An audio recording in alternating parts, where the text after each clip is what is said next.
Hey everyone, Sly47 here. Okay, let's get back to the regular schedule. First of the year was a bit crazy, but you all understand. And thank you for understanding. Had to play a bunch of Blitz because all the events were going on. Had to test out ships. Had a new update to work on. Get everything around. It's just crazy. But let's get back to the regular Thursday videos. So, what am I starting off with this year of 2022? Legendary modules, if I can talk. So, I haven't really done a review on them. A lot of people have asked me whether or not worth it, not worth it, maybe needs a fix to it or something. And I kind of thought, let me make a video, put down my thoughts and opinions, and also would love to know your thoughts and opinions down below on legendary equipment. For me, I kind of thought, hey, let's kind of start off this video. What is a legendary module? A lot of people might be new, so let's show you. At tier 10, you can unlock specific equipment on particular ships because they haven't released them all yet or are ever going to release them all. I don't know, who knows. So right here, as you can tell on the Moines, there's this little icon on the tech tree. Right next to it says, hey, I've got a legendary module. You click into it, unique equipment, legendary module, same thing. Don't know why it's different, but who knows. And as you can tell, for the Des Moines, it gives it more range, but gives also longer reload. So kind of like this unique mod that you kind of put in. Sometimes they're good, sometimes they're not. That's kind of what a unique module is. They are also for gold and or for free XP. So it's 5,000 gold or around 16 bucks worth of gold and then about $250,000 worth of free XP. Yeah, that's a really hard choice to go off of. Let's kind of talk about it. Let's get into it. So on to tier maker. Got 3 categories today. Worth it, helps, and needs fixes. The worth it category is these equipment help the ship kind of become its own and are better than any typical credit option equipment that you have. Now, I wouldn't say that they're required to make the ship better. And in sometimes maybe that free credit one is better for you.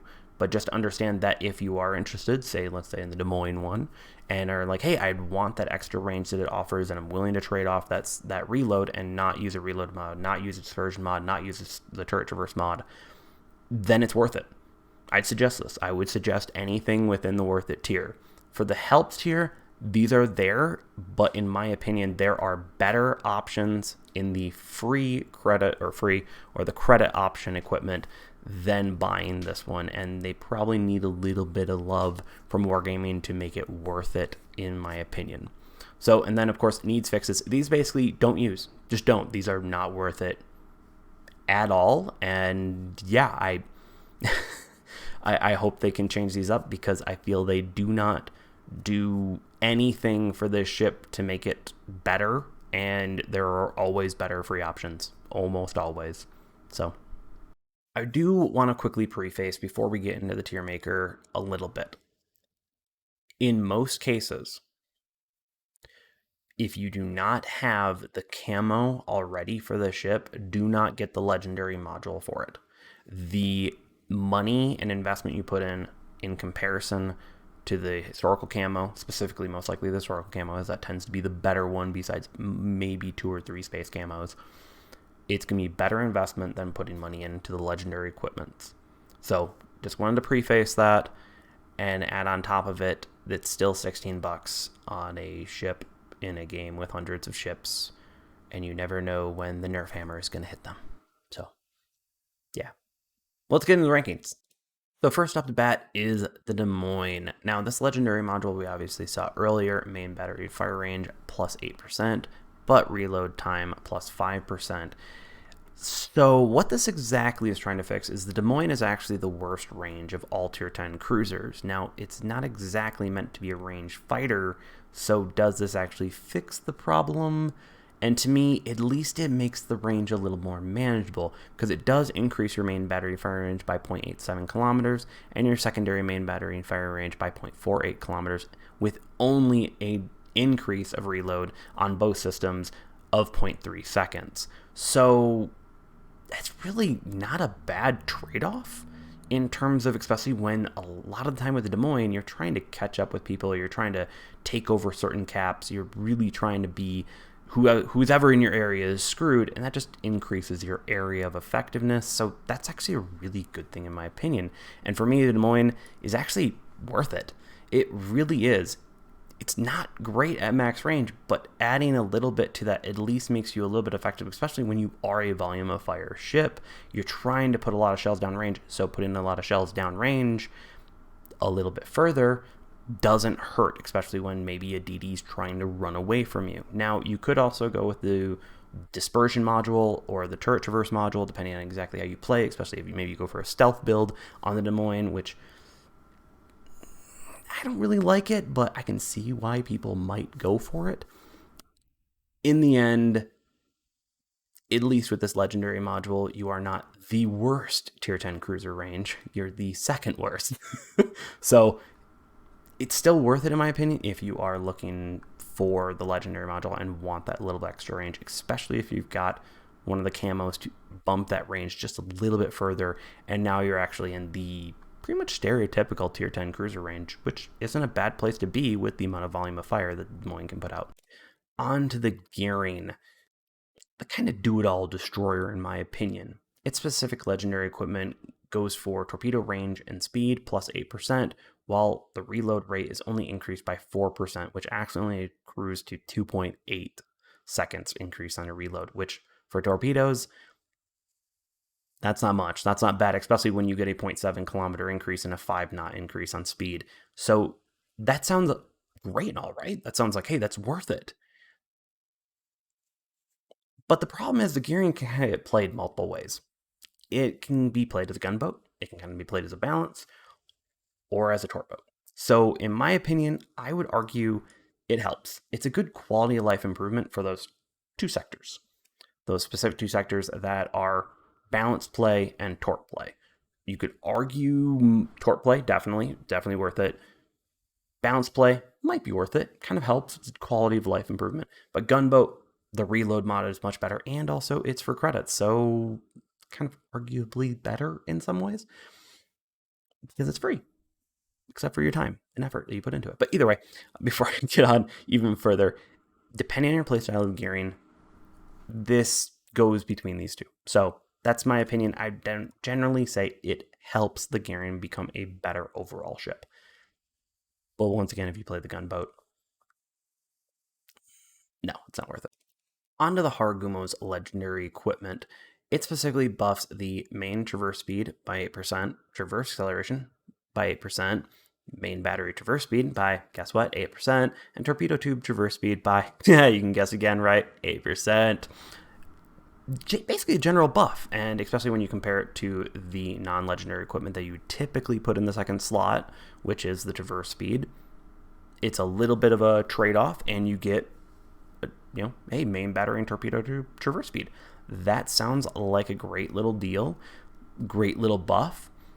And in my opinion, it helps the Harugumo, but it doesn't help the Harugumo enough to fix its many problems in this meta right now.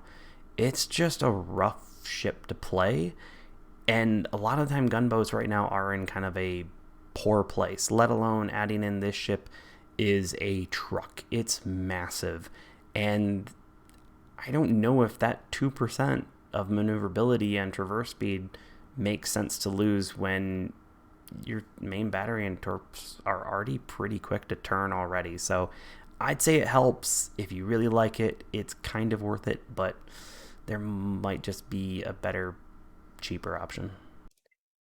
With the Henry IV now, one of my most beloved tier 10s, I unfortunately have bad news about its legendary equipment. It decreases your reload time by 8%, but it increases your surface detection by 12%, making it a battlecruiser.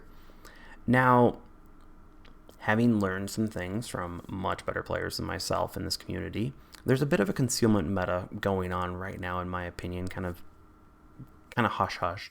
And the Henry IV actually really benefits from this. And increasing its surface detection for only 1 second off its reload, and then on top of it, when it's in rapid reload 3, it's only 0.4 seconds off on that. No, don't.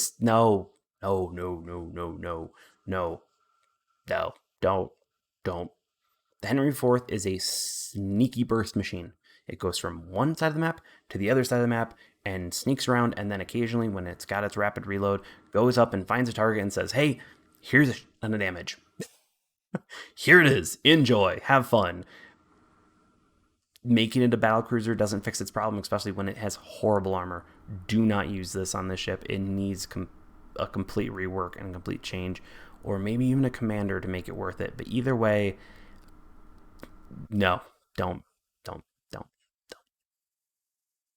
Speaking of battlecruisers, Hindenburg. Its legendary equipment specifically gives it basically the same thing as Henry, except it's focused on 8% more firing range on its main battery with an increase in surface protection. Now, the Hindenburg is not a sneaky ship. It never was. So actually bumping its surface protection doesn't hurt it. It doesn't hurt it at all. And increasing its main battery and firing range is great.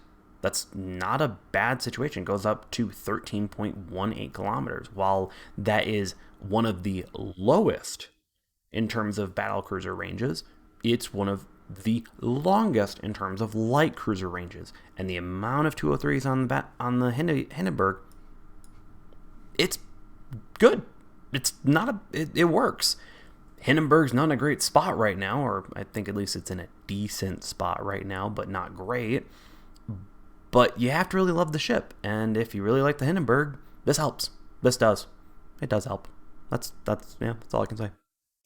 Speaking of increasing main battery firing ranges, the Khaba. Its legendary equipment specifically, once again, increases the main battery and fire range by plus 12% and nerfs the torpedo range on it, which, of course, the torpedo range on this ship is already abysmal at 4.8 kilometers and brings it down to 3.94 kilometers when you put this on. But the firing range, especially when you add the camo, can go all the way out to 10.77 kilometers, which is the longest. Without the camo, it's 10.4. That's amazing. In my opinion, the Khaba is suffering in this meta, and I would not suggest putting $16 into this. It does help. It does, but I'd argue that the Khaba needs almost the main battery and firing range as a buff in the first place, and then change up this legendary module to make it actually change up the ship in somehow. Now, what also kind of hurts this and doesn't make it worth it, in my opinion, other than the ship being, is that it takes the main slot, which of course could give it better traverse speed or better reload rate, which arguably sometimes is better for the ship. So yeah, I would say it helps, but the Khaba's legendary equipment, I even argue needs fixes, but I think it's more the main ship needs the fix in the first place. So that's the Khaba's legendary equipment. It's okay. It's the ship that really is the problem to it. Finally, on to another one that I would consider definitely worth it if you like the ship, the Minotaur. It's a high-risk, high-reward machine that its legendary equipment buffs its traverse acceleration and its regular acceleration by 25%, while only nerfing its steering gear and power system survivability by 25%. Now, the sweet thing about the Minotaur is that if it gets caught out and exposed and it doesn't have its smokes, it kind of just goes anyways. So your power systems and your steering gears aren't going out because you're most likely dead before they do. So yeah, so you just basically got traverse acceleration increased by 25% and acceleration increased by 25% in the second slot where you typically put traverse anyways. So yeah, if you like the Minotaur and you want it to act literally as fast as a DD and just turn on a dime and be able to basically juke and smoke because you can move back, forward, left, right, however you want basically in the Minotaur in your smoke with this module, I'd highly suggest it. I'd highly get it. It's worth it. Finally, to the first battleship. Took a little while, didn't it? So, Montana, its legendary equipment specifically helps it reduce the torpedo damage by 8%, its fire and flooding resistance by 8%, and then it decreases the risk of fire on deck and or superstructure by minus 15%. Those last two aren't really well documented, but I can tell you from the other two stats, it increases your fire and flooding resistance by 2.4% and your torpedo damage reduction by 1.68%. So it does make your ship mildly tankier, and that's kind of its point. But mildly tankier compared to the standard fire prevention mod in the second slot. I don't know. I would say it helps. And this is where I tried it out in a few games, each with it on, with it off, and I didn't feel it. I have a feeling that maybe there's some people down below that can give a better answer to if it's worth it or not. To me, I think it generally helps. If you really like the Montana, it's, you know, kind of just a more generic deck protection or fire protection mod in that slot, so it will help overall over hundreds of battles. Probably you'll notice it, but with the few battles I played, I didn't really notice it. But I can't say it doesn't help. Finally, the last one, the Zhao. So, kind of a unique one because it basically is a straight up buff to the current mod that you would typically put in the second slot, because it also gives you minus 5% surface detection. So, in numbers wise, it gives you a 1.02 traverse speed increase. It gives you an additional 0.44 kilometer surface detection decrease.